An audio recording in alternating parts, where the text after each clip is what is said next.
Magagsa pa Pilipinas sa tuyon dagiti kang runa na damdamag dito PTV Cordillera. Naisayang kati may kapito a Cordillera Environmental Summit baba niti EMB Cordillera.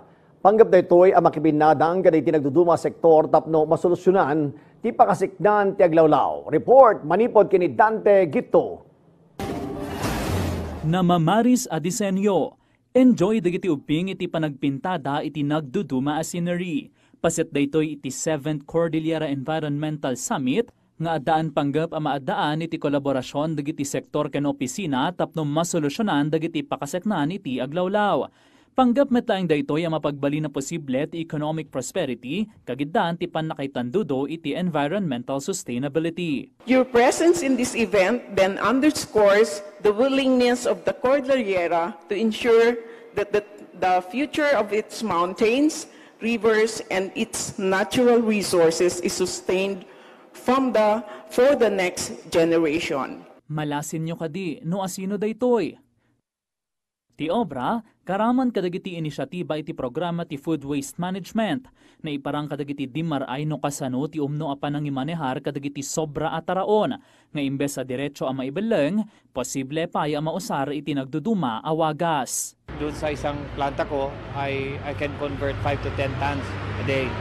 If we can convert it 5 to 10 tons a day, baka mag-isip-isip ang LGU natin dito, sige, gawin mong 50. So if we'll be doing 50 tons a day, that is already a livelihood sa mga tao. Not only that, merong livelihood yung mga tao, meron na tayong additional feed supplement sa ating mga alagang mga hayop, and then meron na tayo, babalik na rin yung organic farming natin dito sa lungsod ng Baguio. Natalantan metlaang iti Environmental Summit, ti co-processing of residual wastes with potential as alternative fuel for cement plants, recycling through upcycling, turning low-value plastic waste to high-value durable products, ken ti engineered sanitary landfill. Babaen iti summit kan iti collaboration of ideas, patsen ni Engineer Jean Borromeo ang maipaayanda iti baro a perspektibo, iti estado ken pakaseknan iti aglawlaw. This two-day event is an avenue for us to learn innovations, ideas, initiatives, and advocacies that will help us manage and loop our efforts as we move forward from our solid waste management systems. Dante Gito, para iti Pambansang TV, iti baro a Pilipinas. Kapayatan na nasurok katalugasot ki scholars ti DOST Cordillera tinagturpos itatawan. Naisayang katmatlang ti job hunting seminar and exit conference kaya ti graduating students. Agsubsubli ni Dante Gito. Anak ti Manalon, kastano iladawan ni Jonalyn ti Bagina.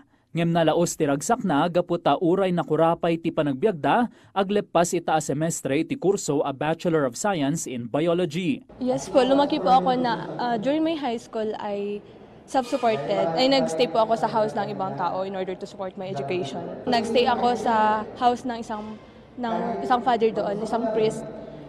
Sa cottage po nila. Sigun ken kuana, dakkel nakatulong ti scholarship grant nga ipapaay ti Department of Science and Technology. Gapumat laeng gamin iti benepisyo a mauawat na, makaipapaay pa yan isunay ti kasapulan dagiti kakabsat na. Ni Metdana, saan na aninamnama ang makalpas iti kolehiyo gapumat laeng iti kinarigat ti panagbiag. Na imbaglaengen taadda ti 7,000 pesos tunggal bulan ang mauawat na nga inaldaw agas gastusen na. May plans po syempre mag-return service and mag-give back ba na mag-thank you to DOST, of course, scholar, pinaaral tayo ng taong bayan. So we need na magbalik din talaga tayo sa taong bayan. So ayun po, plans ko siguro is mag-work muna and mag-give back talaga kasi nakakaya naman na ayun, pinag-aral ka na pera ng taong bayan yun. Ayun, so parang mag-give back ba?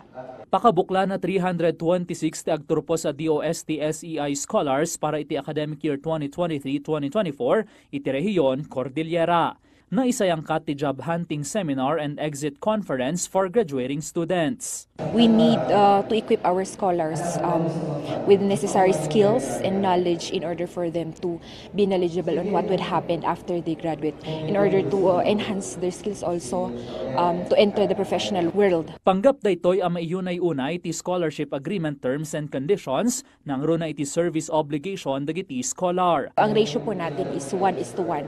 So for example, if they graduate graduate as a DOST scholar for 4 years. 4 years din po yung return of service nila here in the country. Either in a private or in a government institution, depending on their scholarship program.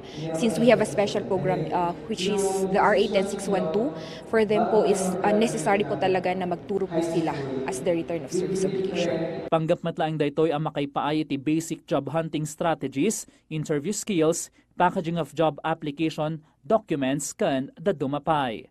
Dante gitu para iti Pambansang TV. Iti baro, Pilipinas. Pero kita dagiti kang runa na damdamag dito'y PTV Cordillera. I-like, i-follow, ken ag-subscribe. Iti social media platforms, ti PTV Cordillera, ti Facebook, TikTok, ken YouTube. Para ti PTV Balita ngayon sa probinsya, siya ni Eddie Carta, Daybag, Ngaldaw.